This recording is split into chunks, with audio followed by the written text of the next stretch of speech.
Hey everyone, welcome to the Conceptual Medicine Case of the Week series where I'll be discussing one clinical case every single week. And these cases are kind of real cases from my practice, even though the names and images that I'll be using might be fictional, because I want to create a better understanding of the topic and the subject, and of course, for obvious reasons like consent. And these cases are not only going to be interesting, but also quite challenging. And we're not going to use an MCQ format because you have a wonderful MCQ bank that's available. You can check it out.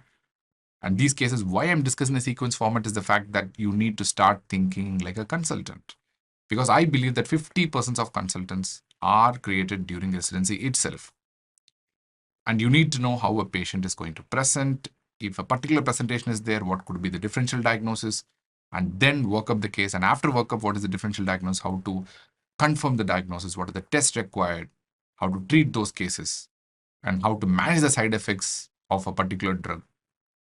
And what do you mean by palliative care? So all these things we are going to discuss and will be discussed in a span of 4-5 minutes or max 10 minutes so that a resident can learn on the go. And with this, I'm thrilled to announce the first edition of CM Weekly, Case of the Week. It's one of my own cases. An old female, 66-year-old, presented with diffuse bone pain, left-sided abdominal discomfort, and fatigue for the last several months. She also has an enlarged spleen, that is splenomegaly, and lab results show a WBC count of 1,67,000. And she's having anemia, the hemoglobin of 9.2 grams per deciliter, and platelet count is 7,30,000.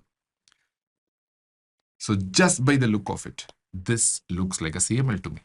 Because of the moderate to massive splenomegaly, most patients experience a dull, dragging kind of discomfort in the left upper quadrant. And of course, you're going to palpate and find out, but this is the symptomatology. And because it's a chronic leukemia, you're going to have the B symptoms: fatigue, weight loss, bone pain, very common. And CML patients are known to have thrombocytosis, especially in the chronic phase, and they tend to have absolute basophilia, even though it's not given here. They've given the peripheral smear though. What are you seeing in the peripheral smear? So some pathologists do call this as garden party appearance. But what is important to understand here is the left shift that are looking at here. So what do you mean by left shift? You're seeing a lot of granulocytes at all stages of maturation, which means indirectly I'm saying there are a lot of immature WBCs. So for example, in this peripheral smear, you can notice a probable promyelocyte, a probable myelocyte, a probable metamyelocyte over here, and a probable bad form over here. So you can see increased number of granulocytes and its precursors, and they are at all stages of maturation. If you do not see maturation, and if there is maturation arrest or maturation block, you're going to think in terms of acute leukemia, where you'll see full of uniform cells called blasts. The only peripheral smear related differential diagnosis here is going to be the leukemioid reaction.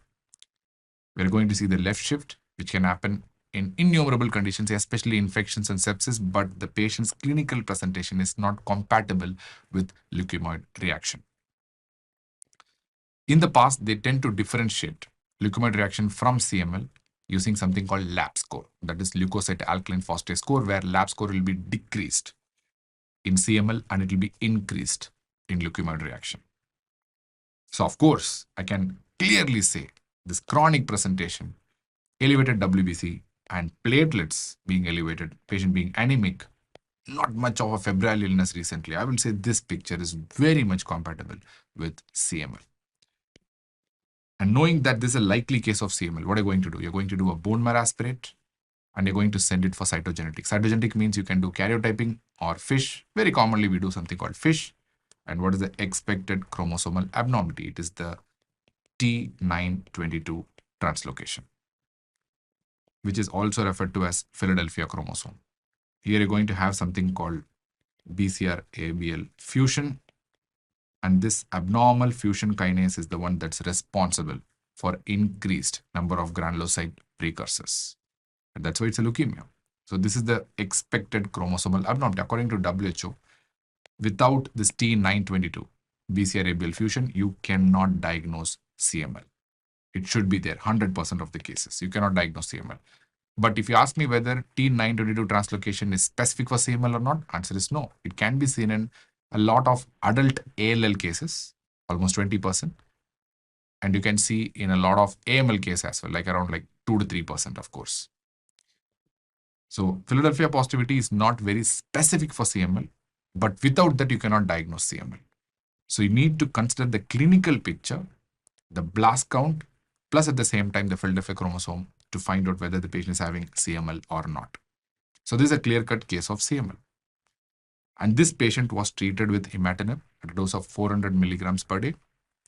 And after treating with Imatinib, which is one of a very, very important drugs in history as well, because if you study Imatinib's history, you will love it. And this is one of the first tyrosine kinase inhibitors, first target therapies, which opened up a completely new domain in pharmacology called as targeted treatment and tyrosine kinase inhibitors. This is the first of its kind. Please have a look at it. Okay, so after starting Imatinib, which is available in a brand name called Gleevec, at a dose of 400 milligram per day, patient developed near normal blood counts, which means she showed a very good response. However, she later developed shortness of breath, swelling around the eyes, and pedal edema, and the X-ray shown. So what is the X-ray showing? X-ray is showing a kind of increased vascular markings, and there is also kind of upper lobe diversion, suggesting that this is pulmonary congestion, pulmonary edema. And what is the most likely cause of the patient's volume overload and pulmonary edema? Simple, it is due to Imatinib, because Imatinib's important side effect is going to be volume overload and edema. And that's why it's important to know the important side effects of tyrosine kinase inhibitors that are used in CML. So Imatinib, as I said, it's the first generation TK that's used in CML. Then came the dasatinib and nilotinib, which are basically called as second generation tyrosine kinase inhibitors in CML. And then we have the ponatinib, which is the third generation TKI. Bosutinib, some classification systems call it as a second generation TKI, some classification systems call it as a third generation TKI. So it's okay. So bosutinib can be second or third generation, it really doesn't matter. So what are the important side effects? When it comes to Imatinib, the most important side effect is going to be edema. Otherwise, it's a very, very safe drug. The most important side effect is edema. So which is a drug that's going to cause pleural effusions? It could be an exam question as well. One of the important drugs that cause pleural effusions in CML is going to be dasatinib. And what is the drug that typically causes gastrointestinal side effects like nausea, vomiting, diarrhea? It's going to be bosutinib. And what's a drug that's going to increase total bilirubin levels and lipase levels? So it can confuse you with pancreatitis. And most of these patients will be asymptomatic though, but one drug can increase lipase and bilirubin levels. That's going to be nilotinib again. And which drug is going to increase the QT, an increased risk of sudden death, significant QT prolongation? It's going to be nilotinib again. Which drug is going to produce hyperglycemia? In some patients, you can even expect new onset diabetes. It's going to be nilotinib again. And what drugs will cause peripheral artery occlusive disease? Peripheral artery occlusive disease. It's going to be again nilotinib and ponatinib. Both these drugs tend to produce peripheral artery occlusive disease. And which drug is going to produce thromboembolic manifestations? It's going to be again nilotinib and ponatinib, but ponatinib produces more arterial and venous thrombosis compared to nilotinib. Nilotinib also can produce thromboembolism, but when it comes to thromboembolism, I feel like ponatinib is going to produce more risk of thromboembolism compared to nilotinib, especially venous thromboembolism. DVT pulmonary embolism risk is more with ponatinib. So ponatinib's important side effect is going to be this venous thromboembolism and arterial thrombosis. What about pregnancy? All the drugs are contraindicated in pregnancy. You cannot use in pregnancy. Very, very important point. All right. And what is the importance of ponatinib? One extra edge point that you need to know. So it's the only drug, only TK that's going to be effective in a lethal mutation called as T315I mutation. So this is the only drug that's effective. In case if you come across a T315I mutation, the only drug that's going to be effective is ponatinib, nothing more. And this patient's volume overload was treated, Imatinib carefully reintroduced, and after successful Imatinib treatment, the patient returns 46 months later with worsening fatigue, abdominal pain, and night sweats. At this point of time, the WBC count is 1,25,000, hemoglobin is 8.2 grams per deciliter, and platelet count is 80,000. So what are you seeing here?